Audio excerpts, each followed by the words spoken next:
Chapter 2. The Self-Mastery, Self-Direction Power of Concentration. Man from a psychological standpoint of development is not what he should be. He does not possess the self-mastery, the self-directing power of concentration that is his by right. He has not trained himself in a way to promote his self-mastery.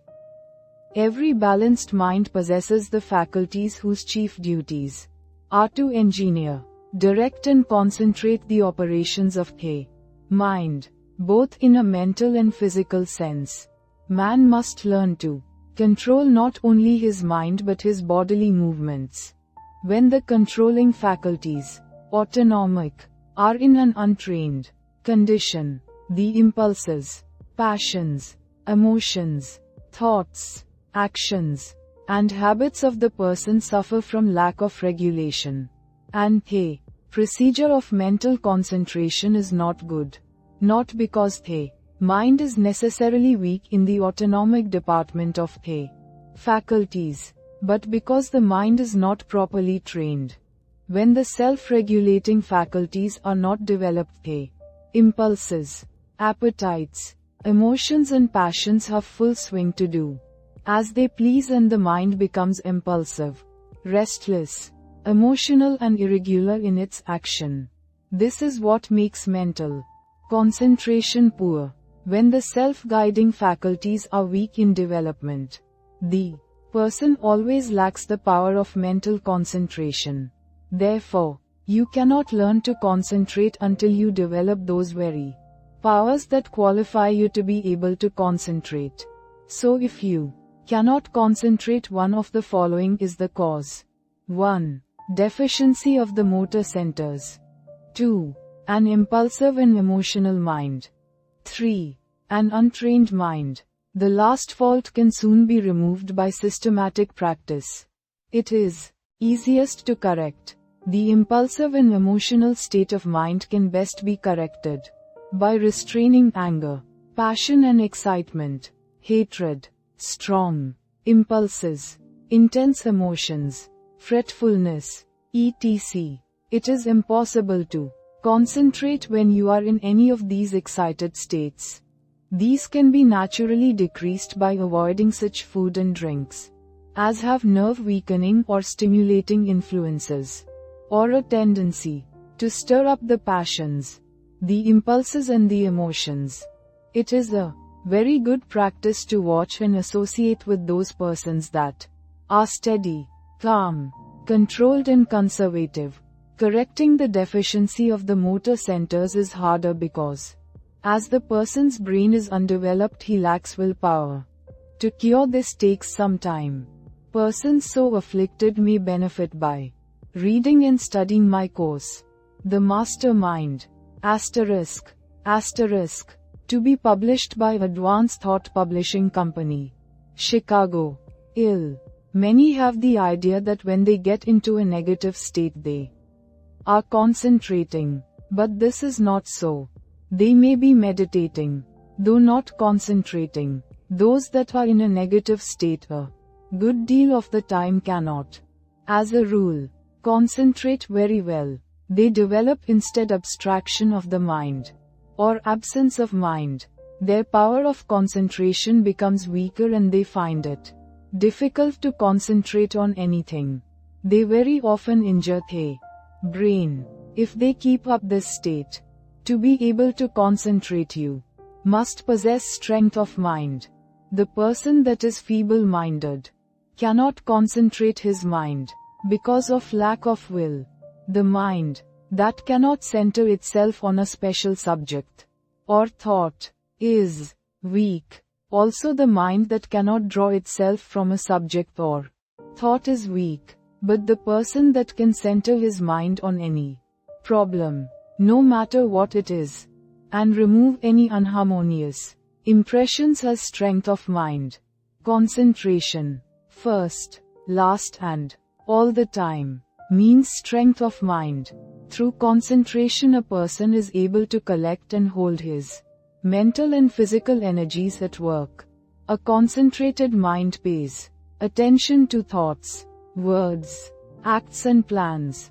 The person who allows his mind to roam at will never accomplish a great deal in the world. He wastes his energies.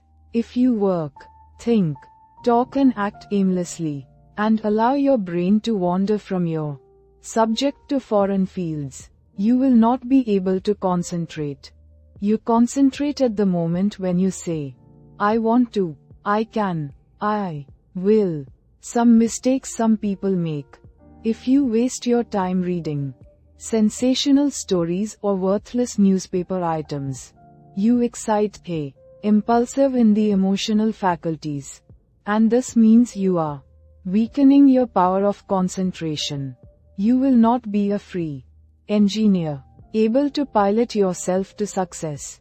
Concentration of the mind can only be developed by watching yourself closely. All kinds of development commence with close attention. You should regulate your every thought and feeling. When you commence to watch yourself and your own acts and also the acts of other people, you use the faculties of autonomy. And as you continue to do so, you improve your faculties, until in time you can engineer your every thought, wish and plan, to be able to focalize the mind on the object at hand in a conscious manner leads to concentration. Only the trained mind can focalize, to hold a thought before it until all the faculties shall have had time to consider that thought is concentration. The person that cannot direct his thoughts, wishes, plans, resolutions and studies cannot possibly succeed to the fullest extent. The person that is impulsive one moment and calm the next has not the proper control over himself. He is not a master of his mind, nor of his thoughts, feelings and wishes. Such a person cannot be a success. When he becomes irritated, he irritates others and spoils all chances of any concerned doing their best. But the person that can direct his energies and hold them at work in a concentrated manner controls his every work and act, and thereby gains power to control others. He can make his every move serve a useful end and every thought a noble purpose. In this day the man that gets excited and irritable should be looked upon as an undesirable person. The person of good breeding now speaks with slowness and deliberation. He is cultivating more and more of a reposeful attitude. He is consciously attentive and holds his mind to one thing at a time. He shuts out everything else. When you are talking to anyone, give him your soul in undivided attention. Do not let your attention wander or be diverted. Give no heed to anything else, but make your will and intellect act in unison. Start out in the morning and see how self-poised you can remain all day. At times take an inventory of your actions during the day and see if you have kept your determination. If not, see that you do tomorrow. The more self-poised you are, the better will your concentration be. Never be in too much of a hurry. And remember, the more you improve your concentration, the greater are your possibilities. Concentration means success, because you are better able to govern yourself and centralize your mind.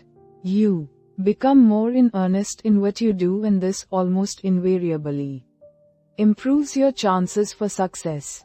When you are talking to a person, have your own plans in mind. Concentrate your strength upon the purpose you are talking about. Watch his every move, but keep your own plans before you. Unless you do, you will waste your energy and not accomplish as much as you should. I want you to watch the next person you see that has the reputation of being a strong character, a man of force. Watch and see what a perfect control he has over his body. Then I want you to watch just an ordinary person. Notice how he moves his eyes, arms, fingers. Notice the useless expenditure of energy. These Movements all break down the vital cells and lessen the person's power in vital and nerve directions. It is just as important for you to conserve your nervous forces as it is the vital forces. As an example, we see an engine going along the track very smoothly. Someone opens all the valves and the train stops. It is the same with you. If you want to use your full amount of steam, you must close your valves and direct your power of generating mental steam toward one end. Center your mind on one purpose, one plan, one transaction. There is nothing that uses up nerve force so quickly as excitement. This is why an irritable person is never magnetic. He is never admired or loved. He does not develop those finer qualities that a real gentleman possesses. Anger, sarcasm and excitement weaken a person in this direction. The person that allows himself to get excited will become nervous in time, because he uses up his nerve forces and his vital energies. The person that cannot control himself and keep from becoming excited cannot concentrate. When the mind can properly concentrate, all the energy of every microscopic cell is directed into one channel, and then there is a powerful personal influence generated. Everyone possesses many millions of little trembling cells, and each one of these has a center where life and energy are stored up and generated. If this energy is not wasted but conserved and controlled, this person is influential. But when it is the opposite, he is not influential or successful. Just as it is impossible for a steam engine to run with all its valves open, so is it impossible for you to waste your energy and run at your top speed. Each neuron in the gray layers of K brain is a psychic center of thought and action. Each one is pulsating an intelligent force of some kind.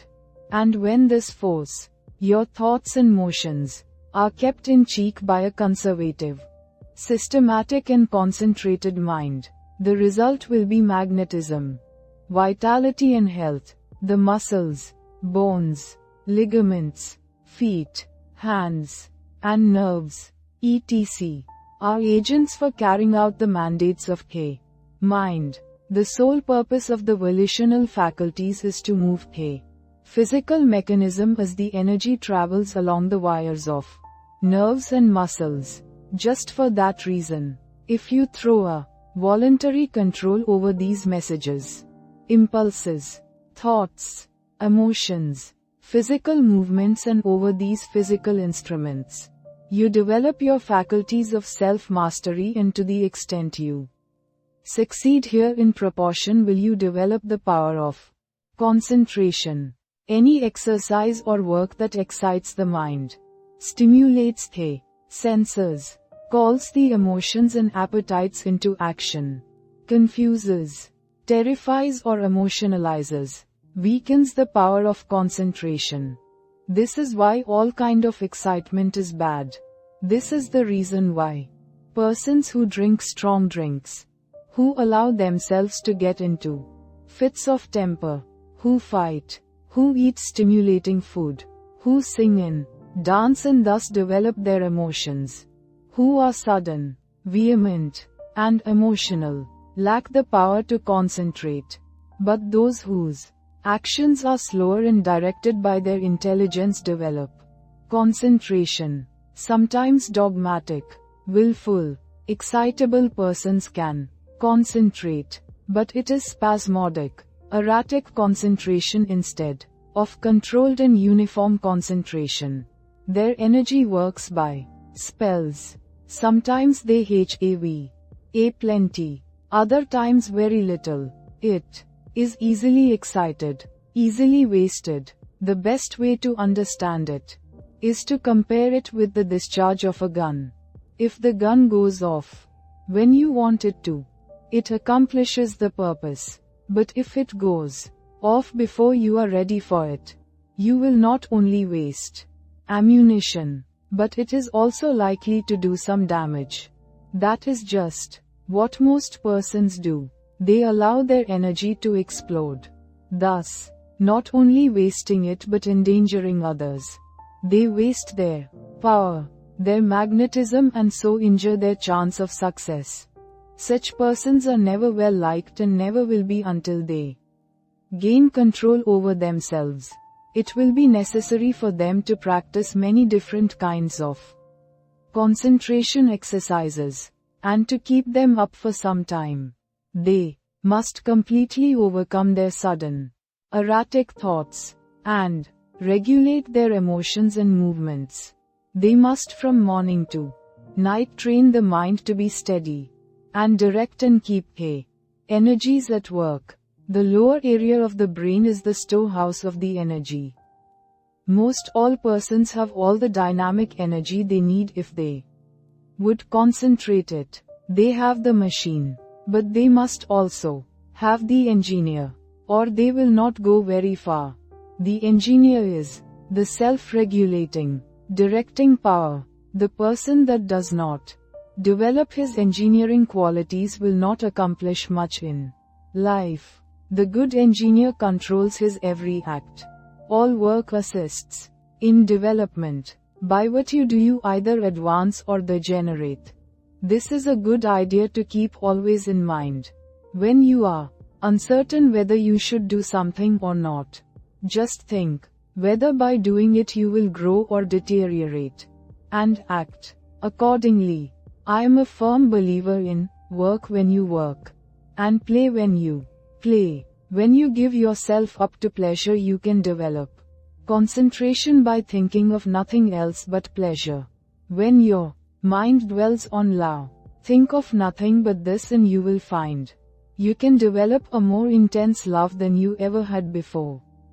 When you concentrate your mind on the you, or real self, and its wonderful possibilities, you develop concentration and a higher opinion of yourself. By doing this systematically, you develop much power, because you cannot be systematic without concentrating on what you are doing. When you walk out into the country and inhale the fresh air, studying vegetation, trees, etc., you are concentrating. When you see that you are at your place of business at a certain time each morning, you are developing steadiness of habit and becoming systematic. If you form the habit of being on time one morning, a little late the next, and still later the following one, you are not developing concentration. But whenever you fix your mind on a certain thought and hold your mind on it at successive intervals, you develop concentration. If you hold your mind on some chosen object, you centralize your attention, just like the lens of the camera centralizes on a certain landscape. Therefore, always hold your mind on what you are doing, no matter what it is. Keep a careful watch over yourself, for unless you do, your improvement will be very slow. Practice inhaling long, deep breaths, not simply for the improvement of health, although that is no small matter, but also for the purpose of developing more power, more love, more life. All work assists in development. You may think it foolish to try to develop concentration by taking muscular exercises, but you must not forget that the mind is associated with muscle and nerve.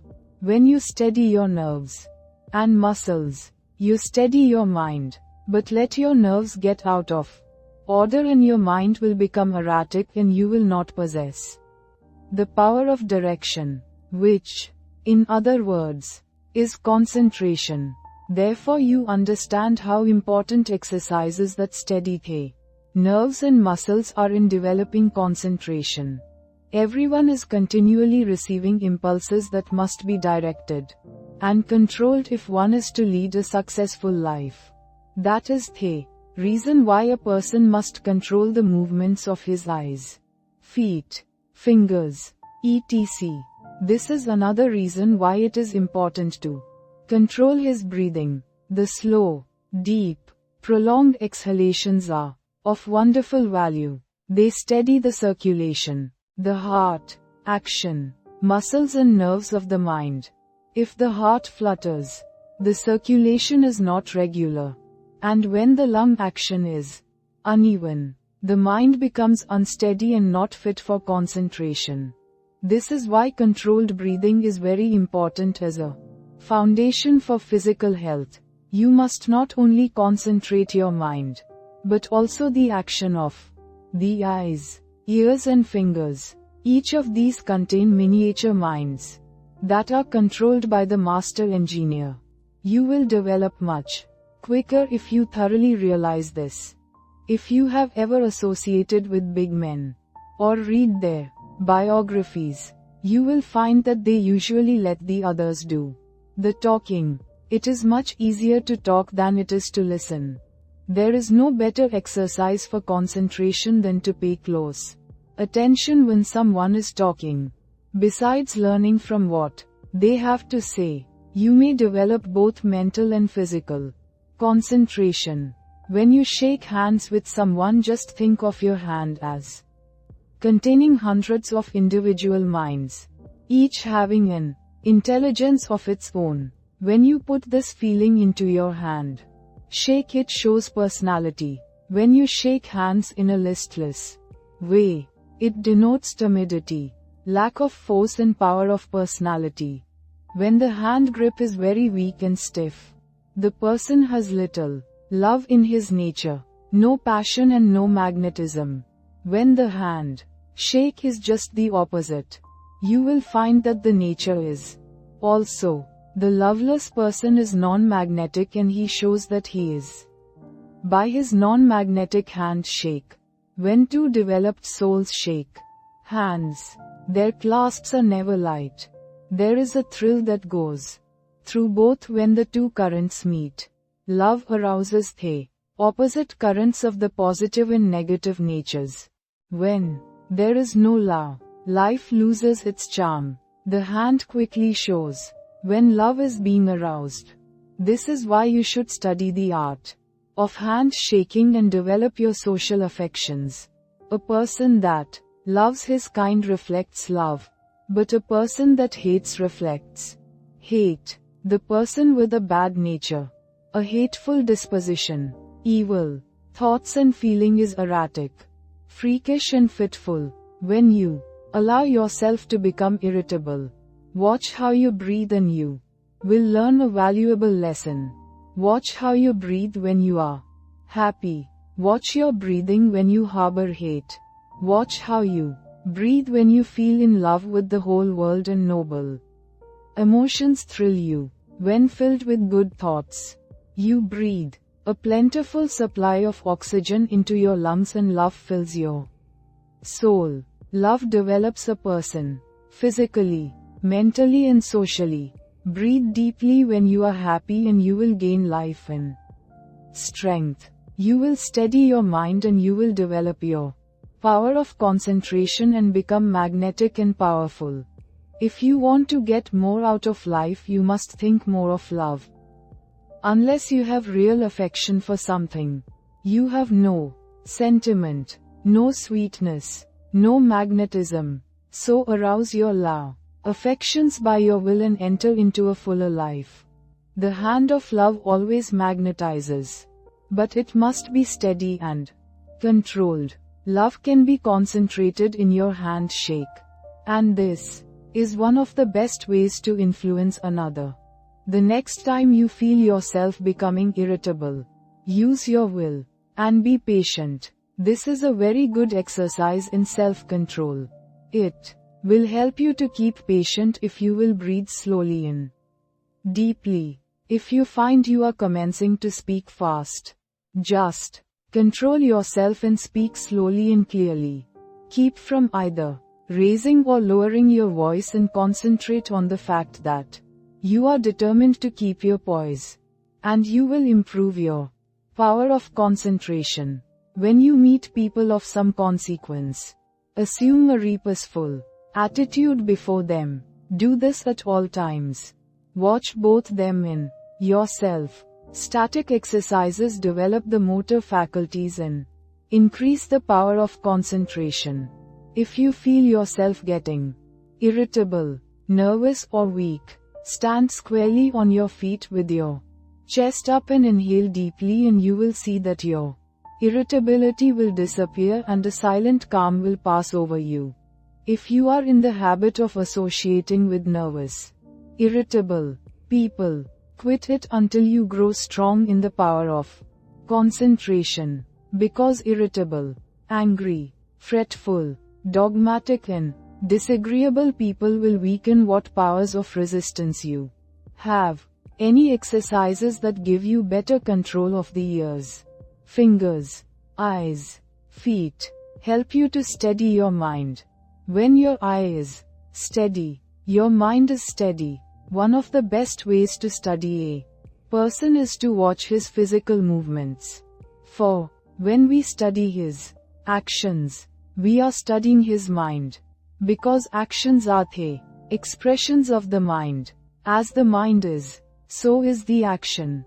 If it is uneasy, restless, erratic, unsteady, its actions are the same. When it is composed, the mind is composed. Concentration means control of the mind and body. You cannot secure control over one without the other. Many people who seem to lack ambition have sluggish minds. They are steady, patient and seemingly have good control. But this does not say they are able to concentrate. These people are indolent, inactive, slow and listless. Because they lack energy. They do not lose control because they have little force to control. They have no temper and it therefore cannot disturb them. Their actions are steady because they possess little energy. The natural person is internally strong, energetic and forceful, but his energy, force and strength, thoughts and physical movements are well under his control. If a person does not have energy, both mental and physical, he must develop it. If he has energy which he cannot direct and hold, to a point he must learn to do so.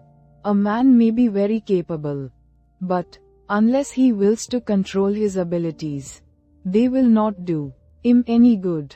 We hear so much talk about the benefit of physical culture, but the real benefit of this is really lost sight of.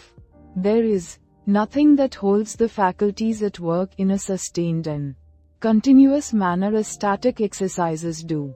For, as stated before, when you learn to control the body, you are gaining control over the mind.